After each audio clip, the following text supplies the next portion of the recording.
Contact.OldSoulMillennial channel. This will be the first year that I will be attempting to manufacture my own maple syrup. Manufacturing maple syrup seems pretty simple, but it requires a lot of attention to detail and it requires a lot of focus. So the process is pretty much you have to identify sugar maple trees that you can tap. You would tap those trees, from my understanding, late February, early March, depending on the temperatures outside. Collect that sap, and then from there you need to take that sap and you need to boil it down. When you collect the sap initially from the trees, from my understanding, the sugar content of that sap is only around 2%. So what you have to do, you have to boil off the water and concentrate that sap down into syrup, which I'm still learning as I go here, not 100% sure what the exact sugar percentage is. But before we get to that point, I need to make a device called an evaporator. Now, an evaporator is a device in which you can pour the sap into, and basically it boils the sap, thus removing the excess water. Now, you can buy a commercially available evaporator. There's a lot of guys on Marketplace that sell homemade 55-gallon drum evaporators. However, I'm going to try and manufacture my own, and this is the design that I'm going to try out. Now let's go over my evaporator design idea here and we'll see how it comes together. But basically, I have an old smoker that's been sitting on the property forever. It's all rusty, but I'm going to repurpose that smoker. Now that smoker has about the same dimensions as a readily available 55-gallon drum, so if you want to go the 55-gallon drum route, you may get some ideas from this video. But they do sell conversion kits for 55-gallon drums on Amazon. With those conversion kits, I believe they include a cast iron door, they include some legs, and sometimes they include a little bit of flue pipe and or a damper. So if you want to go the 55-gallon drum route, it should be pretty simple as well. So basically, we're going to have our main firebox, which is the smoker. I'm going to have to cut some holes in the top of the smoker for the pans. Now, what I'm using for my pans are stainless steel 6-inch commercial steam trays. I got these from Amazon secondhand, and I invested $50 into 2 of these steam pans. Now, this is definitely the cheaper route to go. However, if you have the extra money, they do have commercially available maple syrup pans, but you know, those are like big stainless steel trays. They're really nice, have valves, but those start at like $200, so this is definitely the cheaper route. Aside from that, we're going to have our door, which swings open and close, an air control valve on that door. There's already stands built into the smoker. And then finally, I want to add a chimney on the back of the evaporator, and I want to have a damper in here as well to control how much heat is escaping from the firebox. So between the air control and that damper, we should be able to fine-tune the heat in here as to where we want it. But the chimney is important because it just helps to draw everything up and away from, you know, our cleanish operation. Of course, the sap is going to be filtered several times throughout the process, but we're trying to prevent that ash coming up the flue from falling into our pan, so the chimney is going to help to do that. Now that old rusty smoker is pretty heavy and it's pretty cold outside, so let's take Winchy over to that smoker, pick it up, and bring it in the garage so it's more comfortable to work on.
Now I have everything here with the exception of my flue or stovepipe. So I was looking online. I think we're just going to run out to Lowe's real quick. We'll pick up a 6-inch elbow and then 2 24-inch long stovepipe extensions, 6-inch.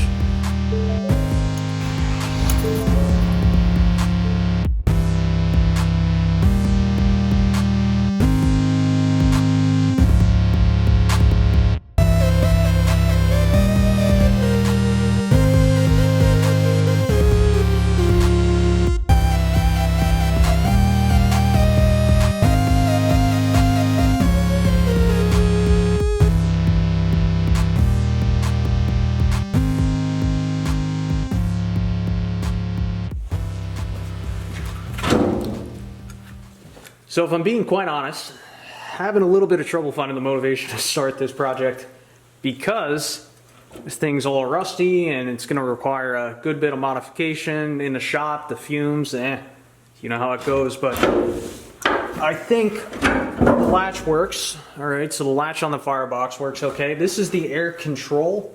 This controls how much fresh air goes into the smoker or firebox.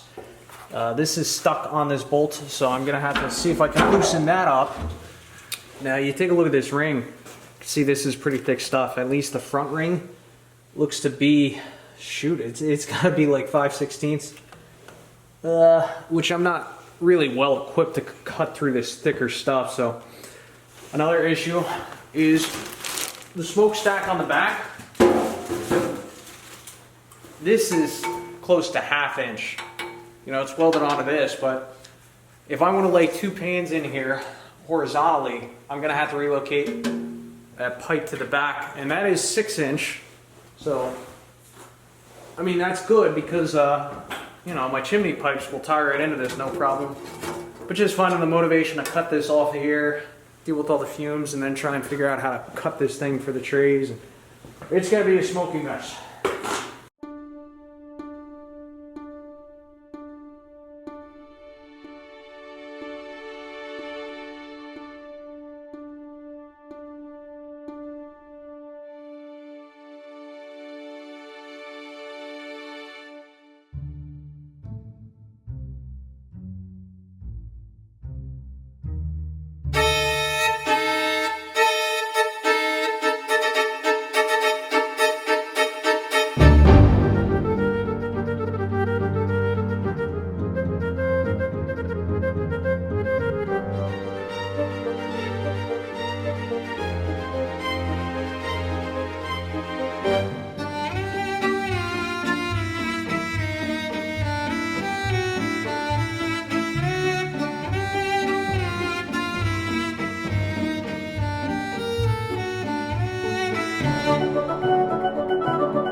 Alright, I just finished up the evaporator. Now I'd like to give you the tour. So first thing you'll notice on the top of the unit is a piece of sheet metal. So when it's out of season, I can throw this piece of sheet metal on top of the burn chamber to protect the internal components from the weather.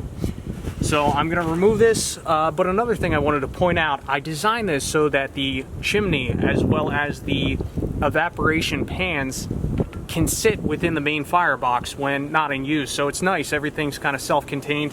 So let's pull off this piece of sheet metal.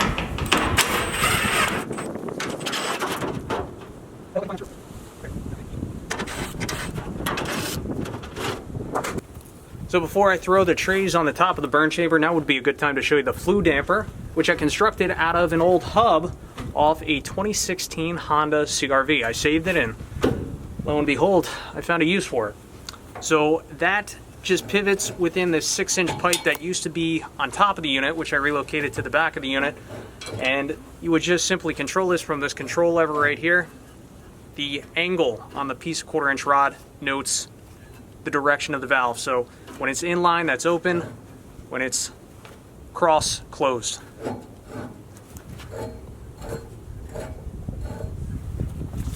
I did get the air control valve freed up, and this is working just fine. So let's open up the main burn chamber door and get all our components out of here.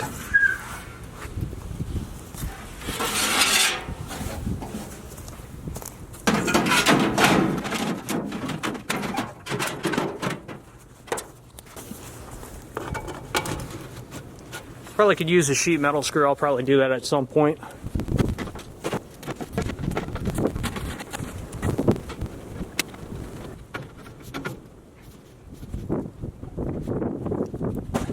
Yeah, I know what you're going to tell me. For one, that tarp's ripped. Yeah, I know. I got to replace it. That's for this coming year. But the second thing you're probably going to tell me, 4-foot tall chimney, you got to have some kind of support, right? Well, yes, you're right. I thought of that. Let me show you what I came up with. Now, when I removed this 6-inch piece of pipe off the top of the firebox, initially it had this smaller section of like 1.5 inch pipe welded on the side of it. And this is what I've decided to use for my flue pipe support. So I drilled through it, 1/4 inch, took a piece of 1-inch rod, drilled a hole through it. There's a little shim here. Basically, this goes right inside, and then welded onto this piece of rod is angle. So I just dropped this bolt in. Yes, it's just a little bit wobbly, but once I take a hose clamp and clamp it onto the pipe up high, it's not going to shift around. But more importantly, this will prevent the pipe from, falling out the back here.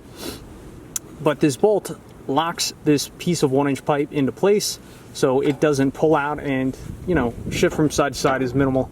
Felt like this was the quickest solution for the problem. Like I said, a big hose clamp or some plumber's tape, something like that. I mean, it'll really brace it up nice and allow me to easily disassemble everything when I need to. Another option would be to put some sheet metal screws in here, but also that doesn't really support the top, so this really just helps to support the stack.